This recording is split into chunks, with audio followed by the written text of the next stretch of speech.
안녕하세요 여러분. 저는 한양대학교 생명공학과에서 근무하고 있는 이민형 교수입니다.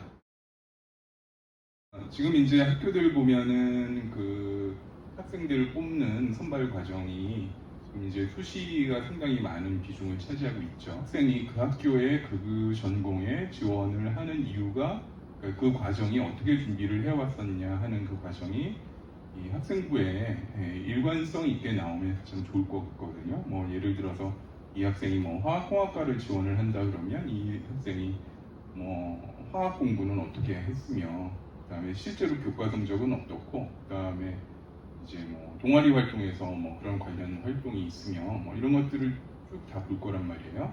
그래서 그런 것들을 보게 되는데 그런 것들이 일관성 있게 나타나면 가장 좋을 것 같고요.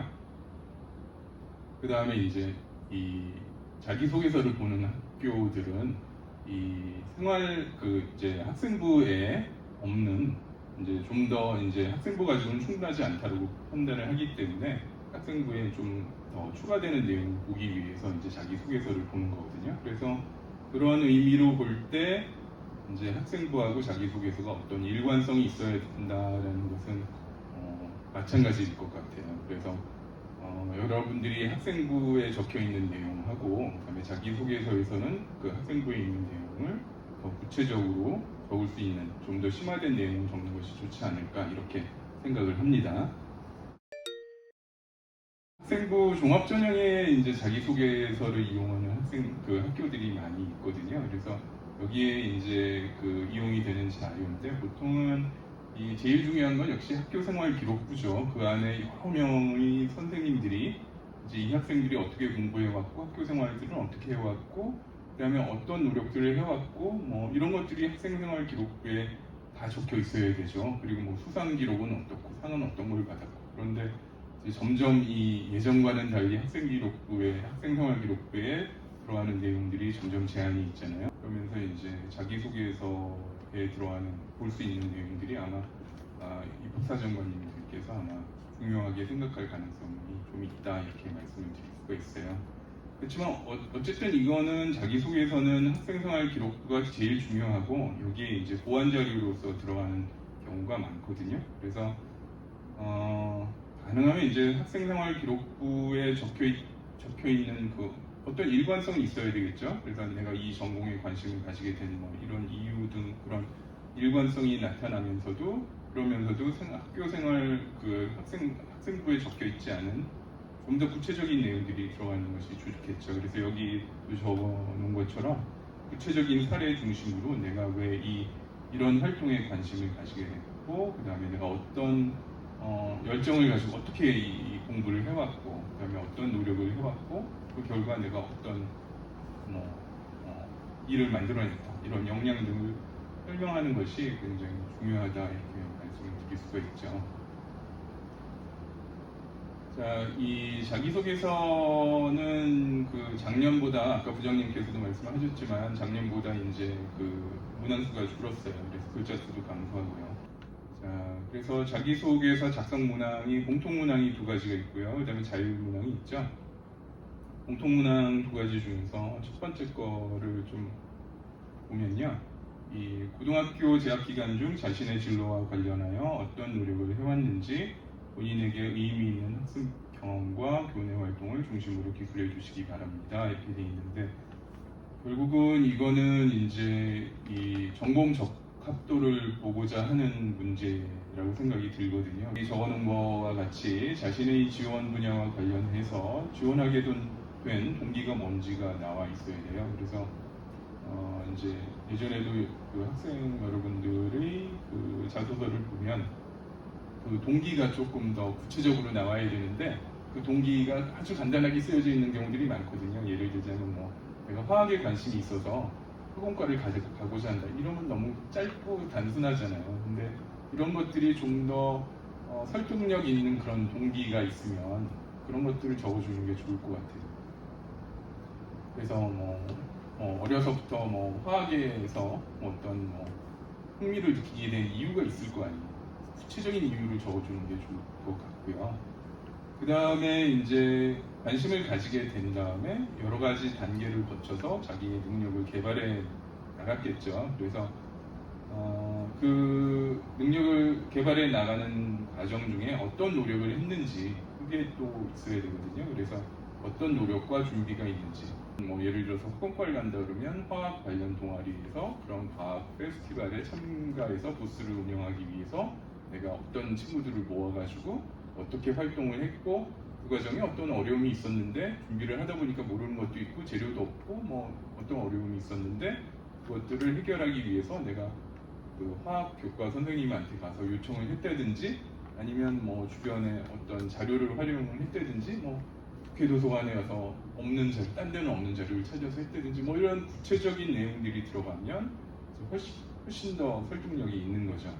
여러 가지 그 활동들이 단계적으로 이제 내가 그 분야에 대해서 관심을 가지고 노력을 해왔다라고 설명을 할 수 있으면 좋겠다라고 할 수가 있고요. 그리고 사실 이제 화려한 활동이다라고 하면 사실 교내 활동 중에 화려한 활동이 그렇게 많이 있을 것 같지는 않은데 어쨌든 화려한 활동보다는 이제 지속적으로 그 분야에 대해서 꾸준한 활동이 있는 것을 보여주면 좋을 것 같아요. 그래서 예시로 적어놓은 게 교과 수업 중에 새로운 관심을 발견하고 이를 교과 수업의 확장을 통해서 그러니까 뭐 화학이라고 하면 꼭 화학뿐만이 아니라 화학이랑 연관되어 있는 게 뭐 생물도 있을 수 있고 화학에는 또 뭐 화학 분야 중에는 물리와 관련되어 있는 부분도 있잖아요.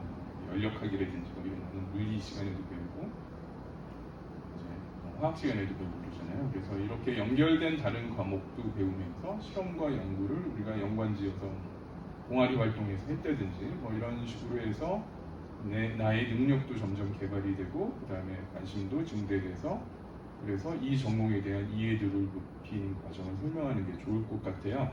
여러분들이 이제 고등학교 1학년 때서부터 준비를 해왔다면 그 전공에 대해서 충분히 이해를 하고 적는 게 중요할 것 같아요. 굉장히 중요하거든요. 내가 왜 그 전공을 하려고 하는지를 설득력 있게 써야 된다는 것이 중요하고요. 그 고등학교 재학 기간 중 타인과 공동체를 위해 노력한 경험과 이를 통해 배운 점을 기술해 주시기 바랍니다. 이렇게 되어 있는데 그거는 이제 타인에 대한 배려, 공동체에서의 협력과 노력, 그다음에 갈등의 조정이라든지 뭐 그런 것들을 보는 것이겠죠. 여러분들이 혼자 지내는 게 아니라 여러 학생들과 같이 의논하고 협동하고 이런 활동이 분명히 있었을 거예요.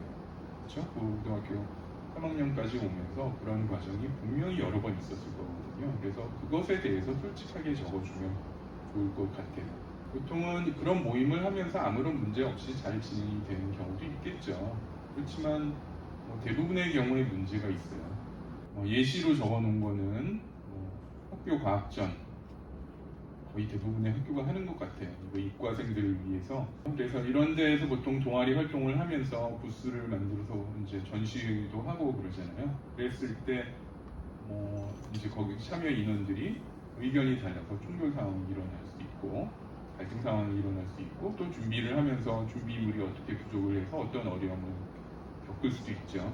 그래서 그런 것들을 우리가 어떻게 이제 해결을 했는지 또 꼭 다른 사람이 잘못했다라기보다는 자신의 문제도 좀 포함해서 내가 잘못한 생각하는 게 이런 게 있었다. 그래서 이런 것도 괜히 나쁘진 않을 것 같아요. 그래서 결국은 이렇게 이제 의사소통을 통해서 또는 협업을 통해서 그런 문제를 해결했다는 게 중요하니까 그런 식으로 이제 설명을 하는 것이 좋을 것 같다. 얘기고요. 여러분들 기억나는 가장 인상이 남는 걸 설명을 솔직하게 담담하게 설명을 하면 좋을 것 같습니다. 그 다음에 3번 문항은 사실 이제 학교마다 다르기 때문에 이거는 학교마다 조금 준비하는 방식이 달라야 되겠죠. 근데 이 3번 문항 서울대 문항은 앞에서 그냥 쭉 넘어와서 그런데 서울대는 이제 자기가 읽은 도서 중에서 관심이 있는 그런 이제 자기가 영향을 많이 받은 그 책에 대한 얘기를 하는 거고 나머지들을 보면은 다른 학교들을 보면 대부분 이 지원 동기하고 노력한 과정을 좀 더 구체적으로 적어주기를 바라거든요. 그래서 여기에 이제 좀 더 임팩트 있는 내용이 들어와 주면 좀 더 좋을 것 같아요. 그래서 예를 들어서 이제 경희대에 보면 인류과 하나만 예를 들어서 보면 해당 모집 단위에 지원하게 된 동기와 준비 과정에서 배운 점을 기술해 주시기 바랍니다라고 있는데 여러분들이 이제 계속 화공과 얘기를 하니까 또 해볼게요. 화학공학과에 지원하기 위해서 이제 내가 어떤 준비를 해왔다라는 거, 동기하고 준비 과정은 사실은 1번 문항에 들어가 있잖아요. 어느 정도 들어가 있는데 3번 문항에 얘기를 하는 거는 해당 모집단이라는 것은 경희대 화학공학과를 말하는 거겠죠. 그러면 좀 더 구체적으로 적어야 될 거예요. 그래서 여러분들이 경희대 화학공학과에서 어떤 공부를 하는지, 다른 예를 들어서 뭐 연세대나 고려대 화학공학과에 달리 경희대 화학공학과 비슷하겠죠. 비슷하게 배우겠지만 거기에서 조금 특이한 내용이 있다면 그 교과 과정 중에서 그런 것들이 들어간다면 경희대 화학공학과 교수님들이 본다면 아마 굉장히 임팩트가 있을 거예요. 그런 내용이 들어갈 때 이 친구가 우리 학교에 우리 과에만 있는 이런 특이한 과목에 대해서 알고 있네? 라는 걸 알고 있다. 그래서 그런 이제 좀 더 임팩트를 주기 위해서는 구체적인 내용이 좀 더 들어가면 좋을 것 같다라는 생각이 들고요. 그리고 넘어와서 이제 이거 작성 과정은 사실 아까 부장님께서 아주 자세히 설명을 해가지고 그냥 간단히 이제 얘기를 하면 지원 동기가 뭐냐, 특정 사례가 있어야 되고요. 왜 이거를 하게 되는지 동기가 아주 좀 요 부분이 중요해요. 사실 이제 여기가 인트로 말을 시작을 하면서 들어가는 부분이기 때문에 여기에 좀 더 이제 동기가 구체적으로 나와 있으면 좋아요.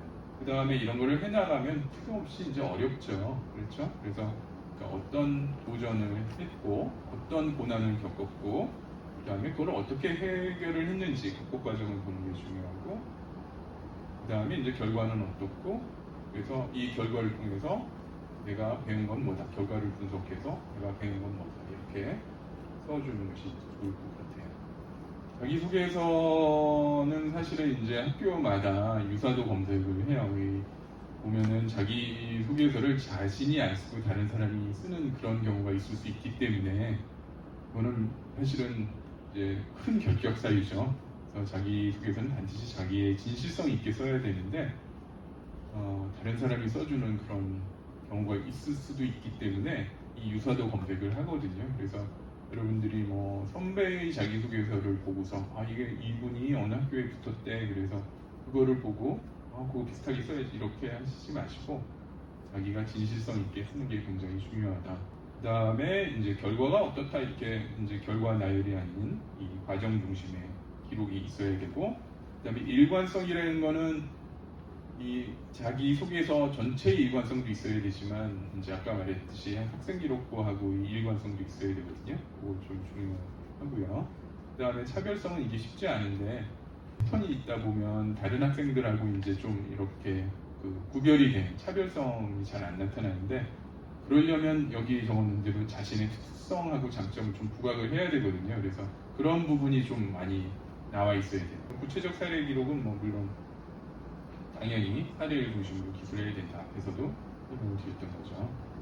그래서 여기까지 해서 이제 자기소개서에 대한 말씀을 간단히 드리고요. 면접에 대해서 아주 간단히 몇 페이지만 말씀을 드릴게요. 면접이라는 게 사실은 여러 종류가 있어요. 그래서 면접 때 이 입학사정관들이 보고자 하는 것들이 뭐가 있냐면 어떤 경우에는 정말 이 학생 기록부하고 그 다음에 이 자소서에 있는 내용이 사실이냐 이것을 확인하기 위한 면접이 있고요. 그 다음에 정말로 이 친구가 대학 들어와서 여러 사람들하고 잘 지낼 수 있고 공부도 열심히 할 수 있는 사람이냐 인성을 보는 경우도 있고 그 다음에 이 학생이 정말 공부를 할 능력이 있느냐 그래서 문제풀이를 시키는 경우도 있죠. 그래서 여러분 대부분 잘 알고 있을 텐데요. 그거는 학교마다 달라요. 그래서 여러분들이 이제 지원하고자 하는 학교 수시에 지원을 할 때 그거를 미리 확인을 하셔서 사실 이제 면접이 아직 멀었죠. 그래서 면접하기 전에 면접을 지금서부터 준비하기 좀 이르고 여러분들이 이제 시기에 맞게 준비를 하시면 될 것 같아요. 면접 유형에서 이제 학생부 및 자기소개서에 기재된 내용을 확인하기 위한 과정도 있을 수 있고 그 다음에 문제풀이를 시키는 경우도 있고 또는 이 친구가 논리적인 사고를 할 수 있는지 그거를 보는 경우도 있고 또는 인성평가를 하는 경우도 있어요. 그래서 여기 적어놓은 것처럼 문제풀이를 시키는 학교도 있고요. 그리고 이제 제시문 면접이라고 해서 제시문을 주고 자기의 의견이 어떤지 논리적으로 설명하는 그런 과정을 보는 경우도 있고, 그다음에 인성 면접은 이 학생이 태도가 어떤지, 뭐 적극성이 어떤지 뭐 이런 것들을 평가하는 경우도 있어요. 그래서 그거는 학교마다 다르기 때문에 학교의 그 가이드라인을 보시고 준비를 하시면 될 것 같고요. 그 다음에 이제 작년서부터 생긴 게 이거죠. 비대면 면접이 생겼거든요. 그래서 비대면 면접 그러면 제일 좋은 거는 그냥 화상을 통해서 1대1로 면접하는 게 제일 좋은데, 이게 이제 실시간 화상 면접에 해당이 되는 거죠. 세 번째로. 실시간 화상 면접은 지금 하는 대면 면접과 동일하다라고 보시면 되고요. 그냥 화상으로만 대화를 한다. 그것만 다르죠. 그런데 이제 동영상 업로드 면접이 있고 현장 녹화 면접이 있어요. 그래서 동영상 업로드 면접은 사실은 학교에서 저거를 줘요. 문제를 주고 그 다음에 여러분들이 개인적으로 녹화를 하셔가지고 그래서 업로드를 하게 되죠. 이 연세대하고 고려대 같은 경우가 대부분의 전형이 이 동영상 업로드 면접을 하고 있기 때문에요. 그래서 이런 경우에는 사실 업로드하는 기간을 주어지거든요. 뭐 20에서 22일까지, 2일, 3일간 이렇게 업로드하도록 그렇게 하고 있기 때문에 그런 경우에는 사실 이제 여러분들이 수시 지원할 때 제일 어려운 것들 중에 하나가 나중에 면접일이 중복이 되면 지원을 못하잖아요. 하나를 선택해서 해야 되잖아요. 그래서 이 경우에는 사실은 중복이 돼도 상관이 없거든요. 업로드는 3일 중에 하루만 하면 되니까. 그래서 그런 경우니까 이런 경우에는 사실 여러분들이 수시 학교 여러 개 지원을 할 때 좀 더 자유스럽게 좀 지원할 수 있는 그런 이제 기회가 생겼다 이렇게 얘기를 할 수가 있고요. 대신에 동영상 업로드 면접 같은 경우에는 사실 주어진 문제에 이 학생이 여러 번 연습을 해가지고 녹화를 해서 제일 좋은 걸 업로드 했을 테니까 사실은 이제 평가가 쉽지 않은 건데, 그래서 지금 이제 생각하기로는 그냥 이 친구 크게 문제가 있는지 없는지 결격 사유 정도를 좀 평가하는 정도.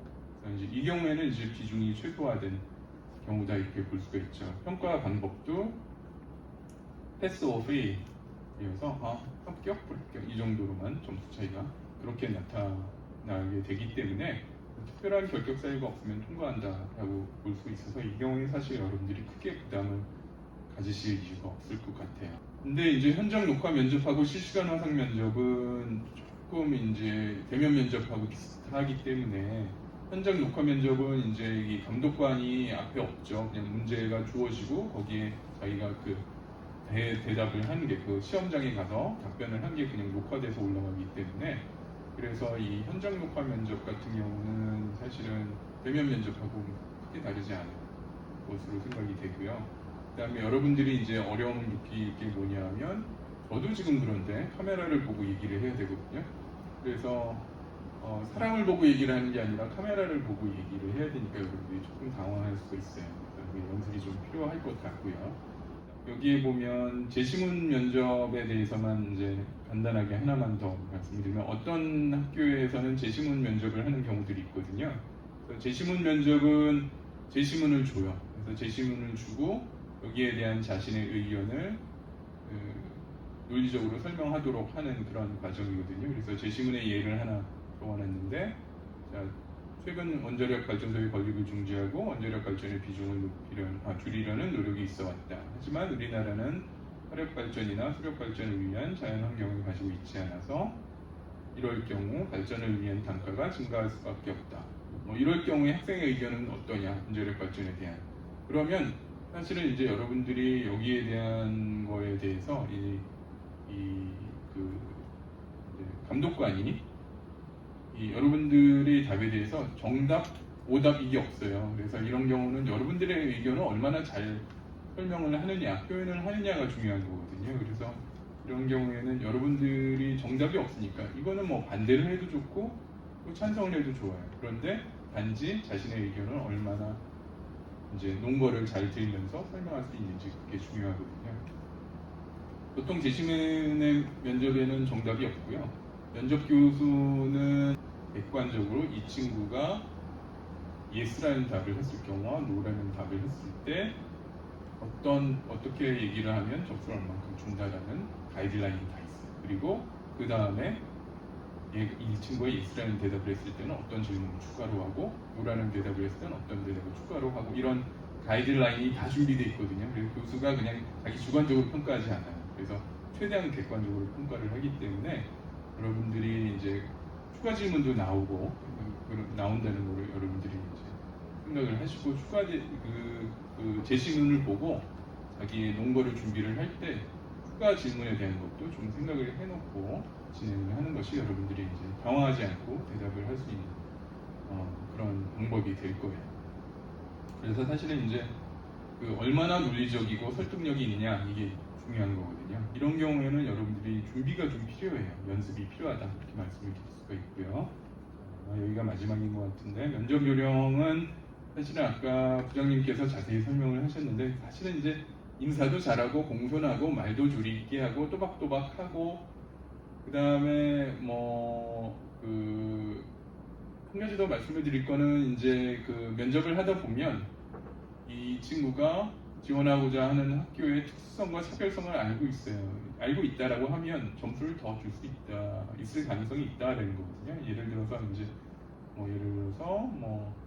한양대 학원과를 지원한다라고 그랬을 때 극과에서는 어떤 교과 과정이 있고 어떤 특수한 커리큘럼이 좀 다른 학교와 다른 어떤 특징적인 게 있어서 내가 여기에 그걸 배우기 위해서 들어온다 지원했다라고 하면 좀 더 설득력이 있잖아요. 그래서 여러분들이 이제 면접을 할 때 여러분들이 지원하는 학교의 교과 과정이나 교수님들이 어떤 연구를 하는지 어떤 걸 특히 다른 학교와 달리 배우는지 이런 것들을 알 수 있으면 좀 더 좋지 않을까라는 생각이 들고요. 그리고 이제 면접 시간이 보통 주어져 있겠죠. 그래서 끝날 때 시간이 남으면 면접관들이 하시는 게 마지막으로 하실 말씀이 있으면 해보세요 이렇게 하는 게 시간이 남으면 이걸 하거든요. 아니면 시간이 다 됐으면 수고하셨습니다 나가세요 이렇게 하는데 시간이 남으면 할 얘기가 있으면 해보세요 이런 걸 하는데 그랬을 때 자기의 적극성을 좀 더 수력할 수 있는 기회가 온 거거든요. 그랬을 때 내가 이 과에 지원하게 된 좀 더 적극성 이런 것들을 동기를 좀 더 적극적으로 표현할 기회가 한 번 더 있을 수도 있어요. 그래서 그런 것들을 준비를 해놓으면 여러분들이 좀 더 좋지 않을까 이렇게 생각이 듭니다. 자, 앞으로 갈 길이 많이 남았다 그러면 많이 남았는데 사실 몇 달 안 남았어요. 그래서 몇 달만 여러분들이 잘 참고 또 준비를 최선을 다한다는 그런 생각으로 한다면 여러분들이 모두 좋은 성과를 거둬서 내년 이맘때는 아마 편안한 마음으로 대학에서 공부를 하고 있을 것이라고 이렇게 생각을 합니다. 자, 여기까지 해서 말을 마치도록 하겠습니다. 감사합니다.